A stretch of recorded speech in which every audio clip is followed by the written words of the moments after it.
Pinakahihintay.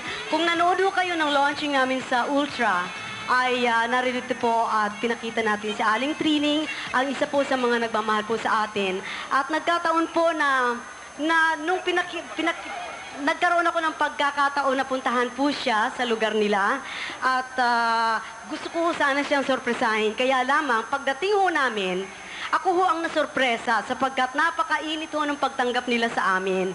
10 ng kanyang mga kamag-anak at yung kanyang anak. Panoorin po natin, narito po.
Malapit na ho pala ang birthday ninyo sa Enero.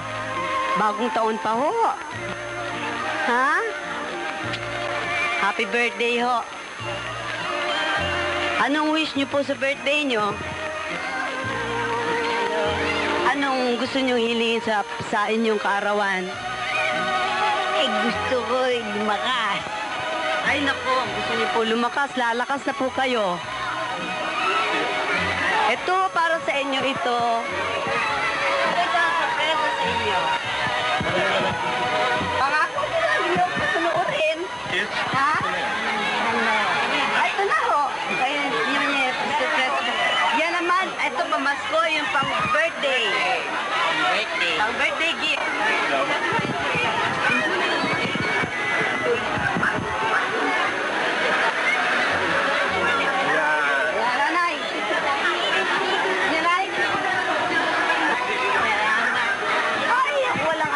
Walang anuman po.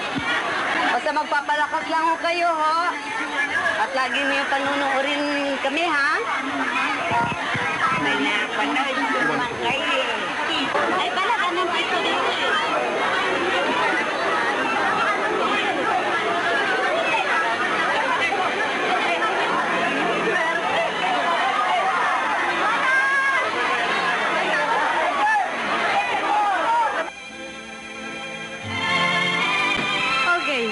Napakasarap ng pakiramdam, ano po. Pagka nakakapiling ninyo ang mga alam nating nagmamahal sa atin ng tapat na hindi tayo nagkakaroon ng pagkakataong makita sila noong araw at maipadama naman ang ating pagmamahal sa kanila. At ngayon po ay naririto na at nakikita natin nasa sa ikatuparan na po natin ang pangarap na yon na makita rin nila tayo at makausap at mayakap. Ayan ang si Nanay Trining, mga kaibigan. At alam niyo po, ang sarap-sarap ng pakiramdam nung nandoon po ako sapagkat yung mga kapitbahay po nila, maliban dun sa kanyang mga kamag-anak, mayroon na ho nakatayo dun sa bubong at talagang ang saya-saya. Nanay Trining, sana po kahit paano ay nabigyan ko kayo ng kasiyahan ngayong Paskong ito at sa inyong kaarawan na darating. Para po sa inyo at sa lahat.